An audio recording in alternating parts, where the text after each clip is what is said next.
Okay, hello everybody. Today's date is December 13th, 2015, and my name is Leslie Williams. Now, I can't talk very loud in this video because I need to be discreet in reference to where I'm at. But I think that you can hear me considering the fact that the video camera is pretty close to me. And let me just prop it up here real fast.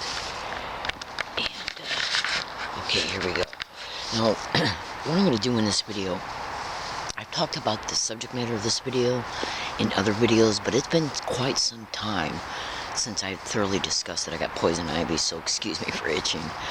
The reason why I'm making this video today is I'm going to explain to you just one aspect of what organized stalking, gang stalking, targeted individuals can experience, and so you can see the heinous, one of the aspects of the heinous nature of this crime concerning what we have to live through on a daily basis. I am going to incorporate some evidence in this video so it can complement and prove my statements. And now I just got to this area, so let me just light a cigarette and then give the phone a second to boot up. And I apologize for scratching, but I went and did my laundry today, and I've been as a result of me doing my laundry, I had to be able to carry as much with me as I could, so I had to wear a lot of clothes in 65-degree heat. It was rough. Alright, so let me light this cigarette, and then I'm going to get to the subject matter, because I want you to be able to know what happened to me, in part, okay? In organized stalking, gang stalking expeditions, what I'm going to do is I'm going to basically discuss with you in this video for about 20 minutes, 25 minutes, the foundational programming that is attached to the anchored fear that is intentionally and purposely, with complete mental forethought and criminal intent, okay, that is anchored in a target's mind intentionally by the perpetrators who are managing these criminal realities. Hold on. Now I'm going to give you some descriptions. I'm going to give you some information pertaining to YouTube video titles that you can go to that will corroborate my statements, so you can see what I have been through and what I am currently experiencing on a daily basis. Okay, I just left Rouse Grocery Store off of La Jolla Villa Square Drive. Right now in my physical possession, I have over 1,000 audio files at least of individuals getting around me every single day, everywhere I go, and saying, gang stalk, gang stalk, gang stalking, suck my dick, gang stalk, oh my god, gang stalker, stalk, stalking, weird, crazy, gang stalk, suck my you know what, oh my god, in that way. Every day, everywhere I go. Non-stop at times. Okay.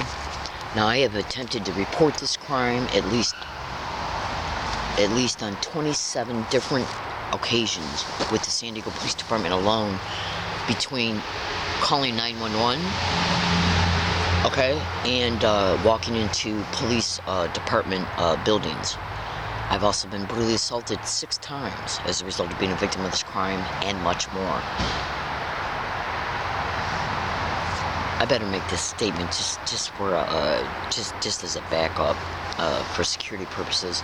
If anybody comes to this area, including any type of law enforcement, for the whole time duration while I'm here, okay, no matter anybody, including homeless people, neighbors, kids, teenagers, adults, it'll be nothing but a propped up staged event directly connected to gang stalking. Propped up staged events in gang stalking are called street theaters. Now, I'm going to give you an example. The first thing for you to do is go to Google. You know how you can go to MapQuest and you can type in a physical address concerning where you might be going from, and then a physical address pertaining to where you want to go to, so you can get directions. Well, MapQuest will not only give you the directions pertaining to bike riding to that place, bus routes, or driving your car, but it will also give you the distance in miles. So go to the MapQuest and type in, well, first you got to go to Google and type in U of M, Dearborn, Michigan, their physical address. Once you get it, then go to MapQuest and copy and paste it in, okay, the section at MapQuest where it says from, and then type in, you'll also have to go to Google and type in UCSD, La Jolla, California, their physical address, 9500 Gilman Road. Now, the reason why I'm having you do this is because once you paste those or type those physical addresses in, one in from, and the other one to, going from is U of M, Dearborn, Michigan, to UCSD, La Jolla, California, and hit enter, look at how many miles it is. Now, you might think to yourself, why is she telling me to do this? Because interstate stalking is absolutely connected to the crime of organized stalking, which can also be termed as gang stalking. And the reason why I'm telling you to do this is because I'm leading to what I experienced just in my last apartment in Michigan alone. Hold on.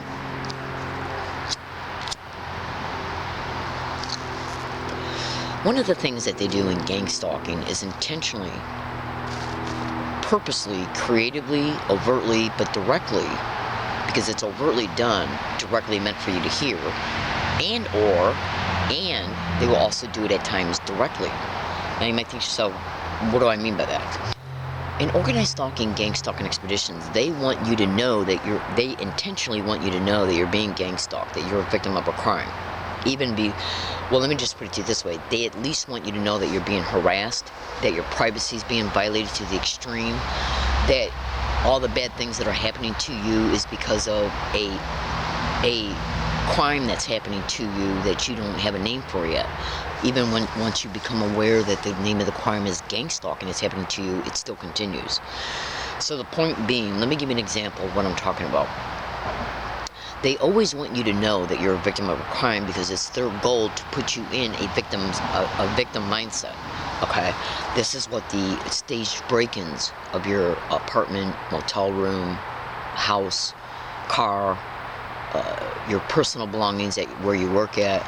Okay, they want you to know that your privacy is being violated by your environments being broken into when you're not home, and even when you are, like when you're sleeping. Okay? Now, I'm going to give you some links and some YouTube titles for you to go to that will corroborate my statement, so just hold on with that, and it's coming up. Now, let me give you an example of what I put up with just in my last apartment. You can go to Google and type in landlords and property owners in gang stalking, fellow tenants of an apartment complex in gang stalking. You can type in how they will, hold on.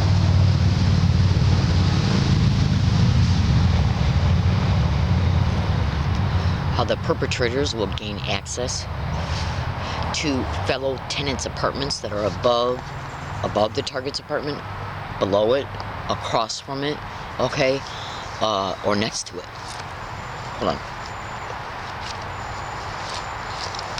Okay, and they do this so they can, for many different reasons, but they do it so they can engage in specific harassment techniques, creatively, covertly, like throwing keys against the wall. They will enter your apartment, move things around, take things, replace them later, poison your food and your water. In fact, I'm going to make a notation right now. Just in this past week alone, the water that I have left at certain resting areas has tasted extremely peculiar. Okay, now you can go to YouTube and you can type in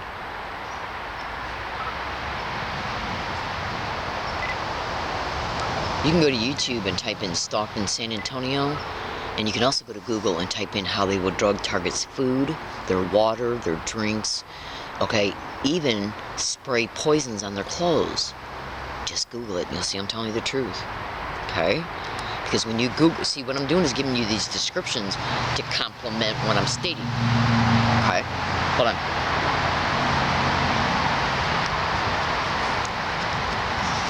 Now, they do these things in order to let you know covertly that your privacy's been violated. It's done to put you in a victimized mindset, and it's done to keep you constantly preoccupied about it, because these intrusions periodically will keep occurring while you're being harassed in different ways in between. At your apartment complex, in your motel room, a room for rent, a house, whatever. You can go to YouTube and type in gang stalking bullying on steroids to see they got on the roof of that guy's house, and absolutely describes that he's being harassed along all of his routes as well. Okay? So far, that's 2 YouTube videos for you to pay attention to. Stalked in San Antonio is the title of the first. GangStalking Bullying on Steroids is the second. Now, you might think to yourself, well, how are these filthy maggots getting all these different people to participate in what they're doing to a target? Well, go to YouTube and type in "Listen to a Stranger." That video is absolutely dedicated to organized stalking. It is not the entire scope concerning how organized stalking works, which can also be called gang stalking. Okay? But that video, from the beginning to the very end, every single bit of it is about gang stalking. And make no mistake about it, real law enforcement does play a role in it as well, including retired, and they will they will also impersonate a cop. They will also engage in what is known as fake, big, bogus criminal investigation files, and the real cops will use, and other public workers, if they have access to it, like social services workers, other types of public workers, they have access to what is known as, but not limited to, the community notification, the sexual offenders notification, the violent persons registry, the offenders notification. These are all notifications that can be sent out to members in the community that have signed up to receive these notifications about specific types of individuals, criminals, or people who have been wrongfully put on them, including organized stalking, gang stalking targets, who are absolute 100% completely innocent human beings, just average citizens like you and me, are being criminally put on these notifications in order to, so the people that are in this system that have access to these law enforcement tools can use them to as a tool to help them they use it in order to be able to get community members to do things for them, just like how it's illustrated in the "Listen to a Stranger" video. Okay, because between the types of community notification systems that I've just described, a fake bogus criminal investigation file, a real and or fake badge, is how they can get so many different citizens of any kind, of any employment descriptions, to do things for them against the targeted individual. Okay, hold on a second. Now, the reason why I'm telling you this is because right now what I'm doing is laying down the foundation pertaining to just some aspects of how these filthy maggots work. Okay? Now, what they'll do is they'll use these same types of techniques to approach a landlord or a property owner and fellow tenants to do a bunch of different they'll either pick 1, 2, or a mixture of different techniques to try and drive the target out of their apartment and or cause an eviction, like stage an event and then blame the target on it, use that event as a normal appearing reason to evict them, because the goal is to make them homeless, and or they'll steal their rent. Now, one of the things that they would do with gang stalking victims, hold on, I hate smoking on videos because I don't have any upper teeth and it makes my face look, but anyways, one of the things that they will do with concerning gang stalking victims is they use slander, the fake bogus criminal investigation files, real or fake badges, and then they use the influence that comes with these things. Okay, a power position, the fake bogus criminal investigation file, combined with a slander campaign about the target, like the target's under criminal investigation for this or that, when they're absolutely doing nothing wrong at all. But this is how they get the cooperation of community members to do things for them. Absolutely. Okay, so what they'll do is covertly develop these relationships with fellow tenants, landlords, property owners, even fellow police officers, okay, in order to bring about the homelessness. Okay, with me, what they did with me was they stole my rent out of the mail, United States Postal Service, certified mail, return receipt, United States Postal Service money order. But what did they do, and what were they doing before they finally stole it? In organized stalking, gang stalking expeditions, see, they know that when a person is experiencing hate, anger, resentment, bitterness, depression, anxiety, that all of these types of emotional states will wear a person down and wear them out. And that's part of the goal of gang stalking. That's what the harassment's all about. That's why they intentionally will form mental associations in your mind, like your apartment being broken into, things stolen and replaced, things moved around, your food being poisoned, your water being poisoned, assaults. As these things are occurring, they intentionally mentally let you know that it's being done by third parties. Another aspect of what they'll do is prop people up around a target's route, including at their apartment buildings, and have them engage in certain specific behaviors until the target becomes sensitive to them. They're called sensitization techniques. They'll sensitize the target to a word, a phrase, a physical gesture, a specific type of sound, a color. Believe it, because it's all over the internet that they do this. With me, what they did with me was every single day when I got my last apartment, from the second I opened up the apartment door and walked in it for the first time, I was experiencing individuals standing outside my door and say, does she really expect to stay here? And I literally just got the apartment. Literally opened up the door and walked into it for the first time, shut the door behind me, and I'm talking from the first day I got it up until the day I left, 11 months, I put up with the following in this every day, non-stop. Okay, people standing outside of my door and saying and constantly repeating, does she really expect to stay here? What did you do with her rent? What is she doing in there? Oh my God, she's crazy, she's weird. Now these types of statements are called dark neurolinguistic programming techniques, and you can go to Google and you can type in how they will repeat words and phrases, including dark neurolinguistic programming techniques. What they're saying is dark in nature, negative. Does she really expect to stay here? Okay.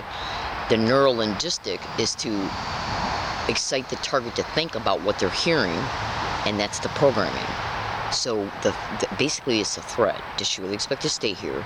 That entices the target to think about what they're hearing, and as a result they're having a programmed response, which produces the emotional responses, because the target's hearing it non-stop. And they'll also repeat a bunch of other negative bullshit, like does she really expect her rent to arrive? Does she really expect to stay here? Why don't you get her kicked out of here? Things along those lines. Now this is done to make the target hyper vigilant about something might happen that will cause them to be evicted and then maybe end up homeless. And this is the purpose behind it. Now I experienced this every single day for 11 straight months, non-stop at my last apartment. Not just by people standing outside my door and saying it. And check this out, it was a studio apartment. So what I did was, I bought a cheap mattress, and I put it on the floor of the living room, and the living room was the room that you walk into when you walk into your apartment. And I didn't have any box springs. So as I'd be laying on the mattress, okay, I'd be able to lay there in the hallway light. Whenever anybody would walk in and out of their apartments and pass my door, I'd be able to see the light being displaced because feet are walking.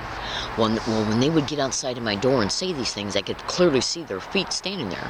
I'd jump off the bed, approach the door, I'd hear them running into their apartments and shutting their doors.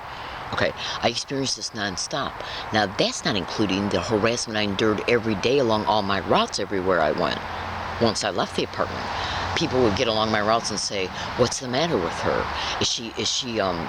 They'd even repeat what was repeated at the apartment complex. And I'm talking about along all my routes. Now, I got email files showing that individuals were saying weird and crazy and oh my God. They go all the way back to 2005, 6, 7, 8, and 9 pertaining to this harassment in Michigan. Now, Michigan is 3,000 miles away from La Jolla, California. Okay? So, fellow American citizens, the day I got that apartment and started experiencing it, which I already knew I was going to experience it because I had already been gang-stalked at previous apartments in Michigan, so I had a feeling it was just going to continue, but I had to get out of the homelessness that they had already previously created. I got sick of being homeless, so I took a chance and got another apartment. But I knew that I'd be gang-stalked to it because I was still being gang-stalked along all my routes as I was homeless. Okay, once they created the homelessness from the previous apartment. So what I did was, as soon as I started experiencing the harassment at that location, I went and made 9 different notaries predicting how they were going to create the homelessness, how they were going to do it. I intentionally made sure that my rent got mailed through the United States Postal Service Certified Mail Return Receipt, because I had already had emails concerning how they were playing with my rent at the previous apartment. So I figure if I'm going to keep on experiencing this, I might as well try and prove that a pattern of behavior is occurring and reoccurring. And so that's why I made the intentional choice of paying my rent through the United States Postal Service. Okay, now, so I went and had 9 notaries made predicting about how they would, what I was experiencing, how they were going to create the homelessness, and they did it. I still got those 9 notaries today. Then I left Michigan, so I left that apartment once. They harassed me day and night. Does she really expect her rent to be to get there? Does she really expect her rent to arrive? Now, when you mail your rent certified mail return receipt, you get a little receipt, and you can go to the United States Postal Service website online and then track the number on the receipt to see if it's been delivered yet. For the first few months, even though I was dealing with the threats, it would get delivered on time. Then because once it gets delivered, they sign the green card, and then that comes back to you in the mail showing that it was received. That happened for about 4 months. Okay?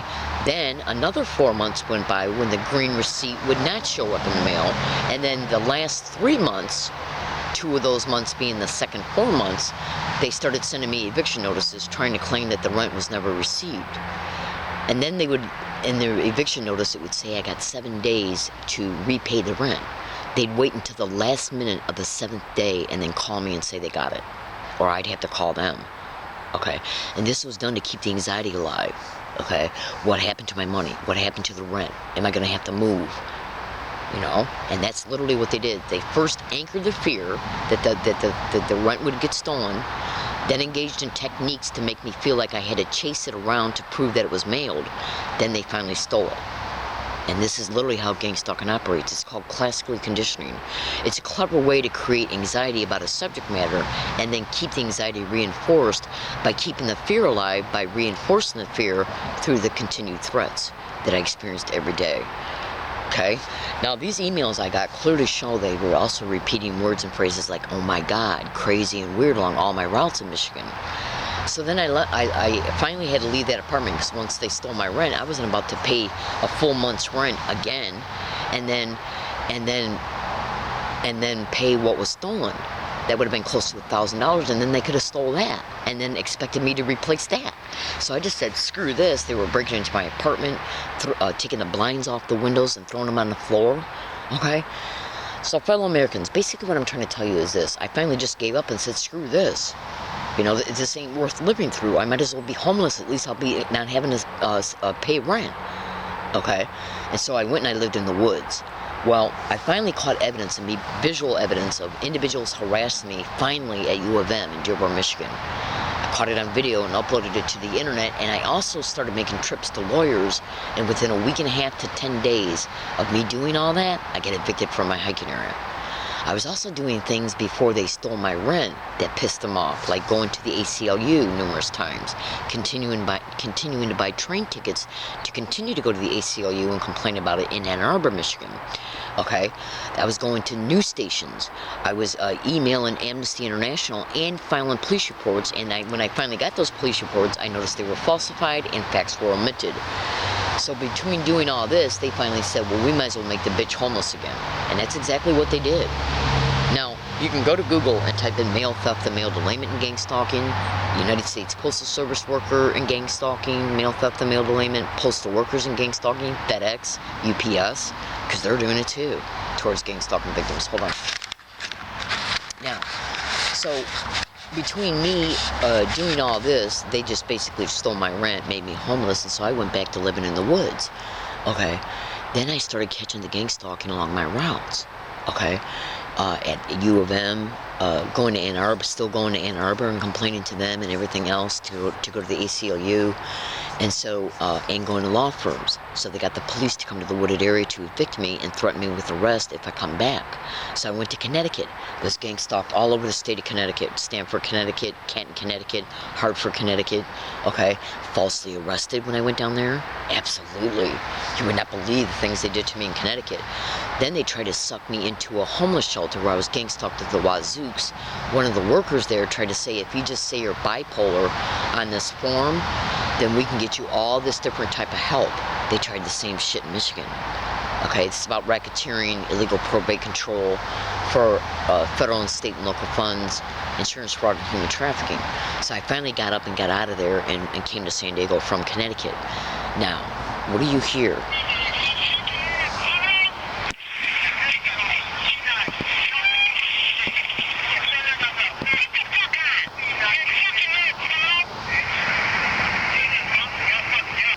They both said gang stalk together, then one said gang stalking, then one said gang of stalking, I'll fuck you up. That occurred on Thanksgiving Day 2013 in La Jolla. What you're about ready to hear is me being on a bus in Yucca Valley, California 11 months before, propping people up along all my routes.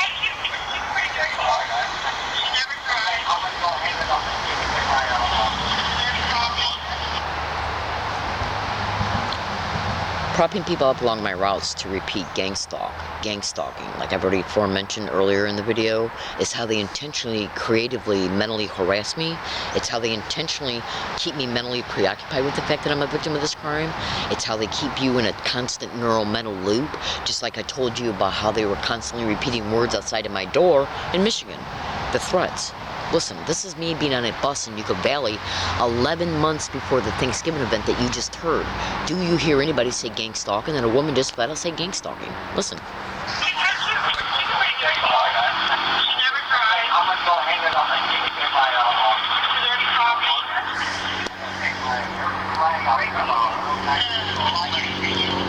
Now you can also go to Google and type in UCSD and Law Library, are they networking gang stalking? Now what they're doing here in California is they're constantly, when I was staying at a specific wooded area, I gave that, in San Diego, I gave that wooded area a code name for my videos so I could keep the area in reference to its actual location hidden from other types of criminals on the internet once it was put on the internet when I was making videos saying I'm at this location, GILL times 2, I'm a woman, not a man, HA location, that's what I would say in the videos. And then I would be describing how I'm being harassed at that area. I made 2 videos every single day in the year of 2013 and 14 stating that they had propped up a group of men, about 3 of them, to constantly say gang stalk. Oh my god, gang stalk, weird, gang stalk, suck my dick, gang stalk, why don't you call the cops and get her out of here? Gang stalk, why don't you come and steal her stuff? A threat while they're saying gang stalk. Now I was making these videos every single day throughout the entire year of 2013 and 14 and publishing them to the internet. Then the Thanksgiving event happened. And while they're threatening me, they're saying gang of stalking, I'll fuck you up. A threat while gang stalking is being said.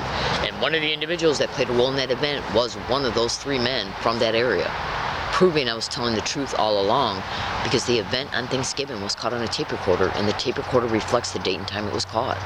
Those videos were already online pertaining to what I was stating I was experiencing at the at the GILL times 2, I'm a woman, not a man, HA location. Now, you know what they're doing now? They're propping up people to stand around the area where I enter at to go to hike at in order to get sleep, to make me scared that I'm going to be seen and that the police will be called. Because these filthy rats, what they do is I know this all sounds crazy, but this is what they do. Think about it. They were saying gang stalk, why don't you call the cops and get her out of here? Gang stalk, why don't you come and steal her stuff? Gang of stalking, I'll fuck you up. These are all 3 threats while they're saying gang stalk.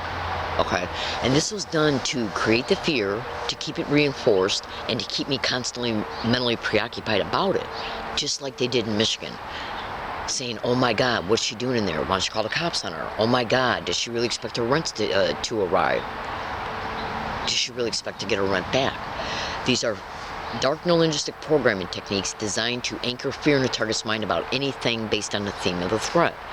And when they see that don't work, what they'll do is prop people up at the entrances of where the target goes to sleep at to make the target nervous about being seen, and the cops will be called.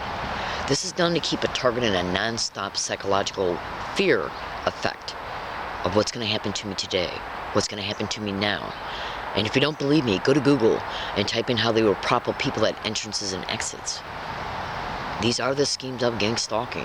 And if you don't think they don't come to your home, well, research what I've already stated, and then also go back to gang stalking bullying on steroids, which is a news broadcast of a gang stalking victim in Santa Cruz, that county being right next door to San Diego.